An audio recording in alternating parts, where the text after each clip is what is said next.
انہ لقرآن کریم، یہ قرآن ہے بہت باعزت۔ تم نے کتنی قدر کی ہے اس قرآن کو، سوچو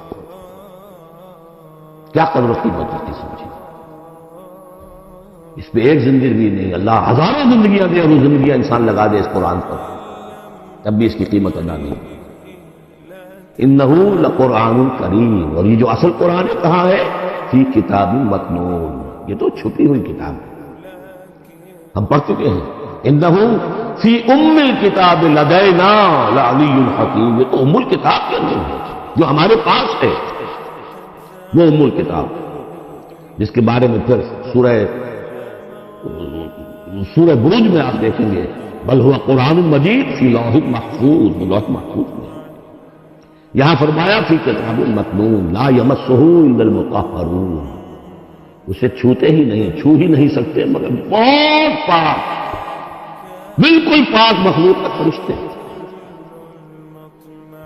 اللہ انہا تذکرہ فی صحف مکرمۃ مرفوعۃ مطہرۃ بایدی سفرۃ کرام بررہ، یہ تو ان فرشتوں کے ہاتھ میں ہے، وہ فرشتے اسے چھوتے ہیں اس کتاب، یہ جو کرام بررہ فی صحف مکرمۃ، بڑے ہی معزز صحیفوں میں ہے وہ، فی صحف مکرمۃ مرفوعۃ مطہرۃ ایدی سفرۃ، اور لکھنے والوں کے ہاتھ میں ہے وہ، کرام بررہ، جو کرام ہے بڑے باعزت ان فرشتوں کی، تو لا یمسہ الا المطہرون۔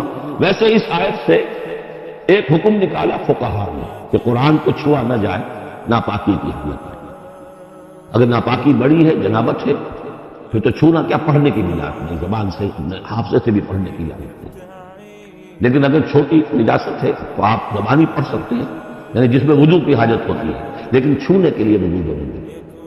لیکن یہ اصل میں اس آیت کا جو سمجھے ایک ضمنی مضمون ہے، فقہا نے یہ نکال لیا مسئلہ، لیکن اس کا ایک اور مفہوم جو ہے بہت اہم ہے۔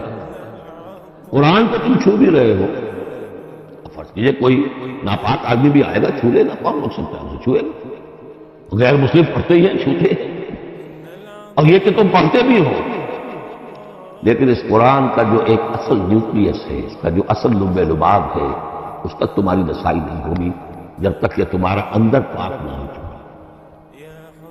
یہ باطن کی پاکی قرآن کے اصل علم اور فہم اور اس کی اصل ہدایت کو حاصل کرنے کے لیے شرط لازم ہے۔ اس کا مرکز جو ہے تیرے وجود کے مرکز سے دور رہتا ہے، فرشتہ اگرچہ جان نکالتا ہے لیکن تیرے وجود کے مرکز سے دور رہتا ہے۔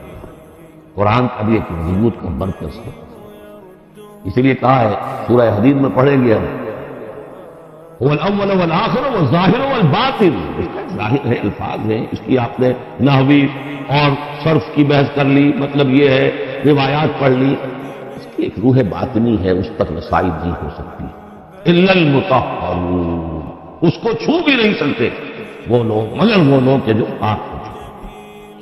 اسی لیے نوٹ کیجئے، کیونکہ وہ مضمون اب آ چکا ہے، ایک مرتبہ اور آگے آئے گا سورہ جمعہ میں، 3 مرتبہ آ چکا ہے۔ حضرت ابراہیم اور حضرت اسماعیل نے جب دعا کی تھی ربنا وبعث رسولا منہم یتلو علیہم آیاتک ویعلمہم الکتاب والحکمۃ ویزکیہم، تعلیم کتاب و حکمت کو پہلے رکھا تھا، تزکیہ کو آخر میں رکھا۔ اللہ تعالیٰ کی طرف سے 2 مرتبہ ہم پڑھ چکے ہیں، ترتیب اللہ نے بدل دی، کما ارسلنا فیکم رسولا منکم یتلو علیکم آیاتنا ویزکیکم ویعلمکم الکتاب والحکمۃ، تزکیہ پہلے، تعلیم کتاب و حکمت بعد۔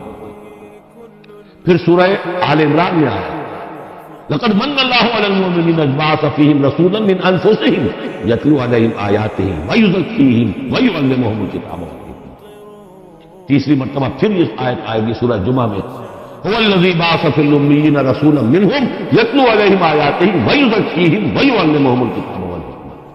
پہلے پاک کرو اندر سے، پھر اس کتاب کو سمجھو، ورنہ ہو سکتا ہے تفسیر لکھ دو لیکن تمہارا باطن اس سے جگمگائے گا نہیں، تمہاری اپنے اندر اس کا نور نہیں آئے گا۔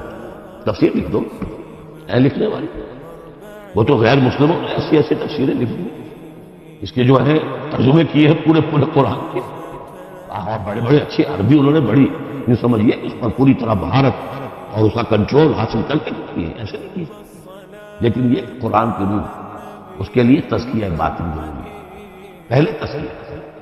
اسی لیے وہ آیتیں بھی ذہن میں لے آئیے سورہ یونس کی، یا ایھا الناس قد جاءتکم موعظۃ من ربکم وشفاء لما فی الصدور وہدی ورحمۃ للمؤمنین۔ پہلے یہ سینے کے اندر جو روگ ہے، تکبر ہے، حب مال ہے، حب جاہ ہے، شہرت کی طلب ہے، اختیار اور اقتدار کی طلب ہے، یہ اگر اندر ہے، یہ خباثتیں بھری ہوئی ہے، اس قرآن کا جو اصل فہم ہے وہ تم پر کبھی منکشف نہیں ہے۔ ڈکشنری سے دیکھ لو، پڑھ لو، اندر پاک تھا۔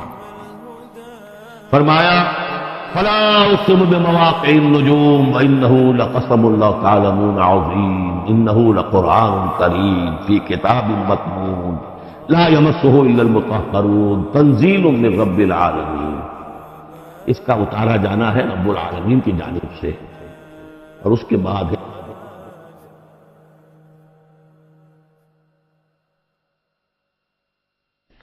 اس کتاب، اس چیز کے بارے میں تم مداہنت کر رہے ہو، قسم سے کام لے رہے ہو، اس کو سیکھنے کے لیے تیار نہیں، اس کو اپنے ذہن پر، قلب پر براہ راست اتارنے کے لیے عربی سیکھنے کو تیار نہیں۔ یہ تمہارا مداہنت کا معاملہ، سستی کا معاملہ، کسل کا معاملہ، اس قرآن کے بارے میں، اتنی عظیم نعمت کے بارے میں۔ افبہذا الحدیث انتم مدہنون وتجعلون رزقکم انکم تکذبون۔ تم نے اپنا نصیب یہ ٹھہرا لیا ہے کہ تم اس کو جھٹلا رہے ہو۔ جھٹلانا ایک تو تھا مشرکین عرب کا جو کہتے تھے یہ قرآن نہیں ہے، یہ اللہ کی کتاب نہیں ہے، یہ محمد نے خود لکھ لی ہے۔ ایک جھٹلانا وہ ہے جو عمل سے ہم جھٹلا رہے ہیں، جس کی مثال سورہ جمعہ میں آئے گی، مثل الذین حملوا التوراۃ ثم لم یحملوها کمثل الحمار یحمل اسفارا۔ مثال ان کی کہ جو حامل تورات بنائے گئے تھے پھر انہوں نے اس کی ذمہ داریوں کو ادا نہ کیا، ان گدھوں کی سی جن پر کتابوں کا بوجھ ادا ہو، جو اللہ کی کتاب کا حق ادا نہیں کرتے، پھر ان کی مثال ان گدھوں کی ہے۔ آپ مکالمات فلاطوں کی جلدیں اور انسائکلوپیڈیا برٹانیکا جو ہے پورا کا پورا لا کر کسی گدھے کے اوپر لاد دیجئے، اس سے اسے کوئی فائدہ ہوگا؟